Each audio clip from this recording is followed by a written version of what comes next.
উত্তরের জেলা দিনাজপুরে জেঁকে বসেছে শীত। শীতের তীব্রতার পাশাপাশি বেড়েছে কুয়াশার দাপটও।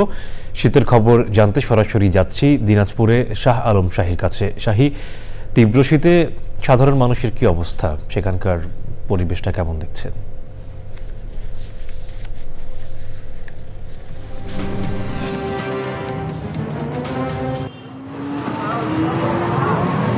সামির, আমি আপনাকে শুনতে পাচ্ছি আপনি যেমনটি বলছিলেন যে হিমালয়ের পাদদেশে অবস্থিত দিনাজপুর সহ পূর্বাঞ্চলে যেতে বসতে শীত।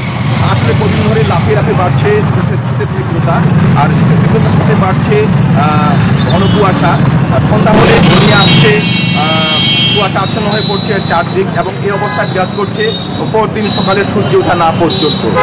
যদিও আজকে সূর্য উঠছে, তবে আজ সকাল 6টায় দিনাজপুরের সর্বনিম্ন তাপমাত্রা ছিল 11 ডিগ্রি সেলসিয়াস। গত কয়েকদিন ধরে 10 থেকে 11 ডিগ্রি সেলসিয়াসের মধ্যেই তাপমাত্রা ওঠানামা করছে। সামির, আমি এখন অবস্থান করছি দিনাজপুরের ঐতিহ্যবাহী কাঞ্চন সেতুর পূর্ব পাশে। আমার আশপাশে অনেকে রয়েছে, তবে আমরা দু একজনের কাছে জানতে চাইবো আজকে শীতের অনুভূতি। ভাইজান, শীত কেমন শীত চলছে?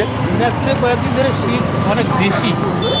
এই শীতে খেটে খাওয়া মানুষগুলি খুব কষ্ট পাচ্ছে। আমি মনে করি দিনাজপুরে শীত বস্ত্র বিতরণের সরকারের পাশাপাশি বিশ্ববান এগিয়ে আসে মানুষের কষ্ট। ধন্যবাদ।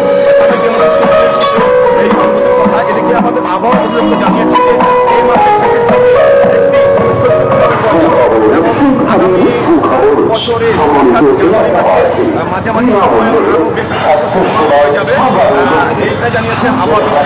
হৃদয়, দিনাজপুরের শীত পরিস্থিতি নিয়ে এটাই ছিল আমার কাছে শেষ আপডেট।